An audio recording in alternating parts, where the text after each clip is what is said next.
Friends, ఇప్పుడే అందిన వార్త. లక్కీ ఛాన్స్ ఇచ్చిన సీఎం రేవంత్ రెడ్డి. కొత్త మంత్రులు వీరే, హోం మంత్రి ఫిక్స్ అంటూ లేటెస్ట్ అప్డేట్ అయితే వచ్చిందండి. ఆ విషయాలు చెప్పడానికే వీడియో చేయడం జరుగుతుంది. ఇంకా ఎవరైనా కొత్తగా మన ఛానల్ చూస్తున్నట్లయితే వెంటనే సబ్స్క్రైబ్ చేసుకొని bell icon all notification activate చేసుకోండి.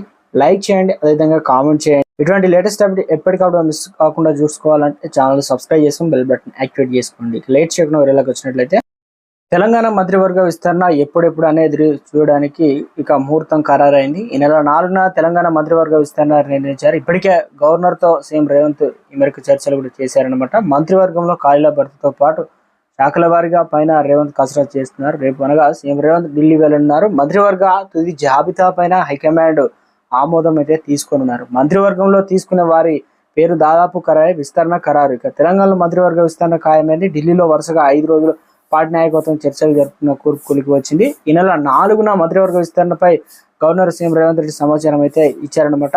ఇక ప్రస్తుతం మంత్రివర్గం 6 అవకాశం అయితే ఉంది. కొత్త వారికి అవకాశం ఇవ్వడంతో పాటు ప్రస్తుతం ఉన్న వారి శాఖల మార్పులు ఖాయం కనిపిస్తుంది. మహిళకు హోంమంత్రి పదవి ఇవ్వాలని పార్టీ నిర్ణయించింది. ప్రస్తుతం సీఎం రేవంత్ వద్ద హోంశాఖ సీతక్కకు కేటాయించడం దాదాపు ఖాయమైంది. ఇక హోంమంత్రి సీతక్కగా ఇక కేబినెట్ లో దానం నాగేందర్, ఇక కోమటిరెడ్డి రాజగోపాల్ రెడ్డి తీసుకుంటున్నారు. దానం నాగేంద్ర బీఆర్ఎస్ టికెట్ పై గెలిచి కాంగ్రెస్ లో చేరగా, కోమటిరెడ్డి రాజగోపాల్ రెడ్డి సోదరుడు కోమటిరెడ్డి వెంకటరెడ్డి ఇప్పటికే మంత్రిగా ఉన్నారు.